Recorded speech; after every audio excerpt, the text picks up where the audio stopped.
Day 1. Ito siya ngayon. Ito ang gagawin ko dito, lilinisan ko yan. Ayan o, dami akong lilinis. Yan, ako ay magtatrabaho ngayon. Magtatabas ako ngayon ng mga damo. Ito yung farm namin.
Guys, ang saya.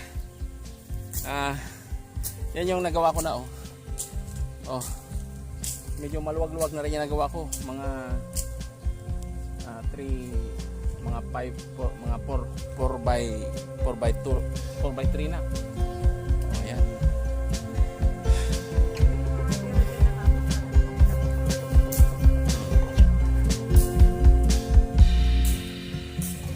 Tingnan ko lang muna yan. Guys, pinawisan ako ng gusto. Ipapagawa ko sana to, kaya lang ako na lang gagawa kasi nag-enjoy naman ako sa ginagawa ko eh. 'Di ba? Dati naman ako buhay bukid. Nung bata ako, kagaya niya no. Ganyan ako noon nung araw. Tingnan niyo.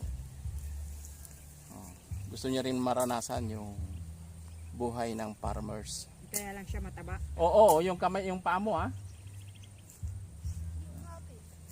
Merong ano doon, merong cup doon, mag-cup ka. O dito ka muna anak, tama na muna yan. Ayan. Pinawisan ng baby ko. Ayan. Kung bago pa lang kayo sa aking channel, please subscribe po. Kakainin ito si Buddha. Wala ba kasi siyang upuan? Yan, pwede na tayong mag ano dyan. Ayan, yan na yung magiging ano natin. Oh. Tingnan mo, may ano na siya. Ayos. Titrim na lang. Titrim na lang. Okay.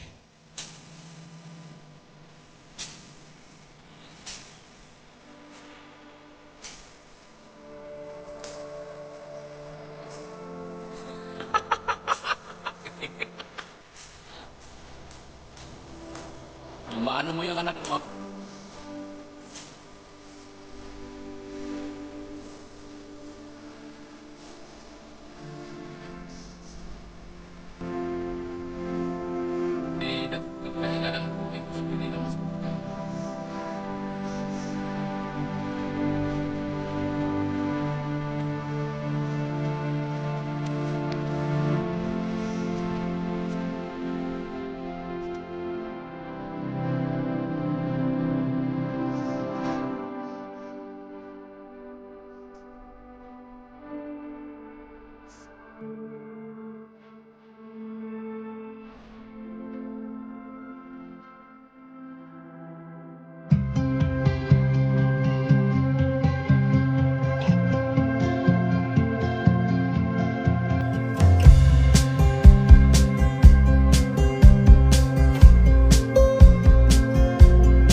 Tinda muna tayo. Natunaw naman na yung ano. Ayun pa isang trees, oh. Ay, nainitan dyan. Ayun pa trees, anak.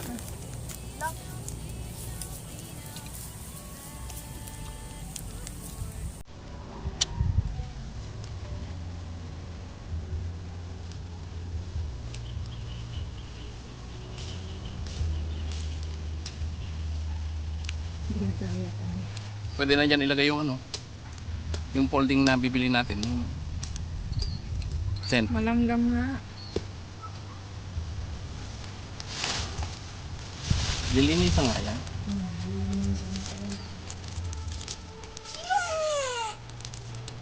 Dito ka muna, nak. Yan pa tree. Bibi yan.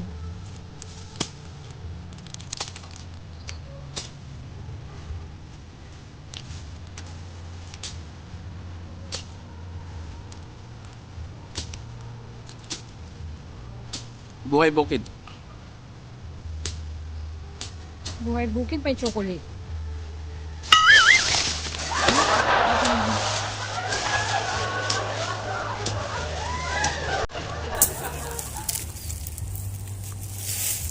Yan.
Guys, update lang.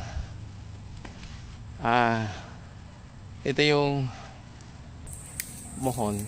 Nakita ko na rin yung isang mohon doon. No? Doon yun. So, tapos yung isang mohon dito. Yan. Ngayon yung pinakadulo doon. Makukuha ko din. Pero ngayon, papetex-petex lang guys. Magagabi na kaya ito yung day 2 namin na paglilinis. Lagi 30 minutes lang ang trabaho kasi may trabaho pa.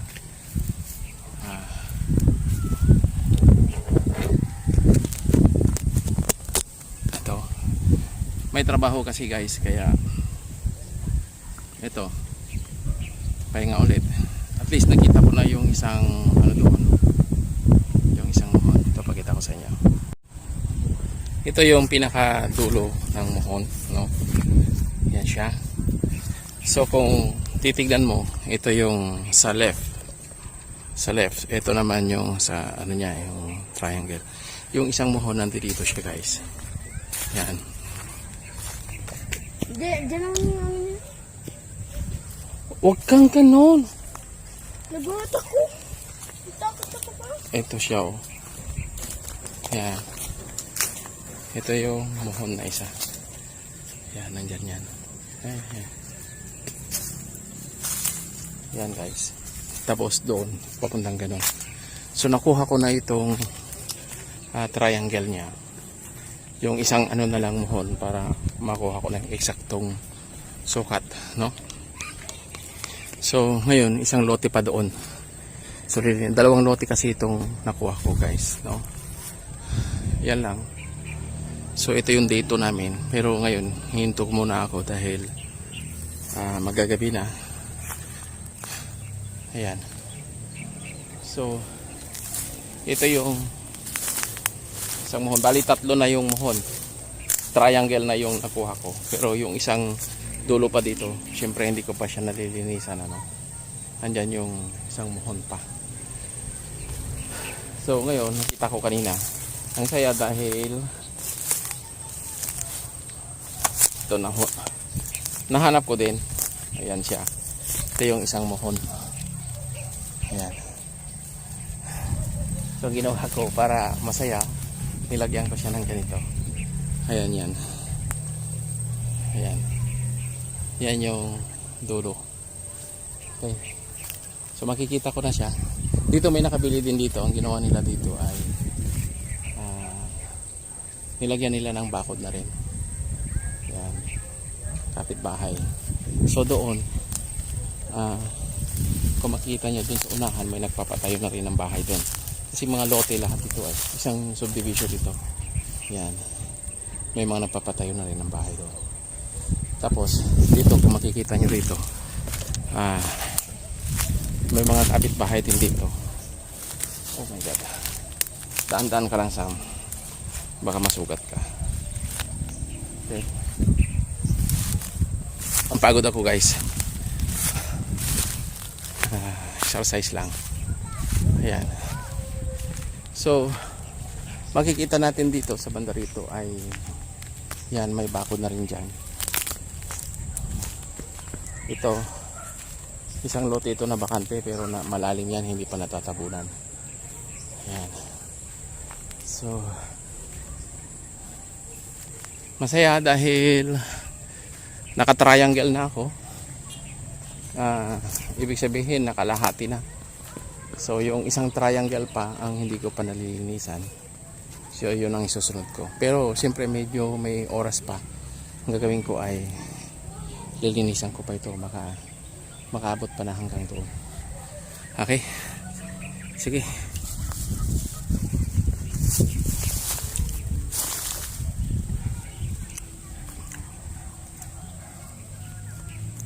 Merienda tayo.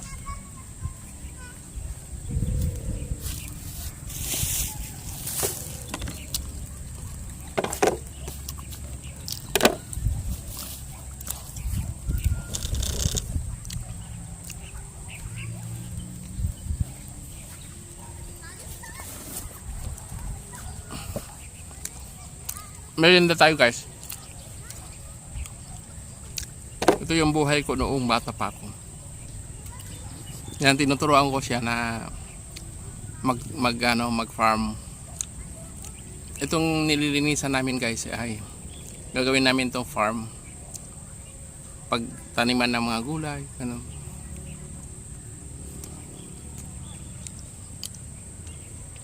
Ang plano ko dito ay babakuran ko muna siya. Then after that, unti-untiin ko siyang ila-landscape. Tapos pagtataniman ko ng mga gulay hanggang sa may develop yan na bahala na. Basta importante, mayroon akong pinagpapalipasan oras.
So habang naglilinis ako, si Mrs.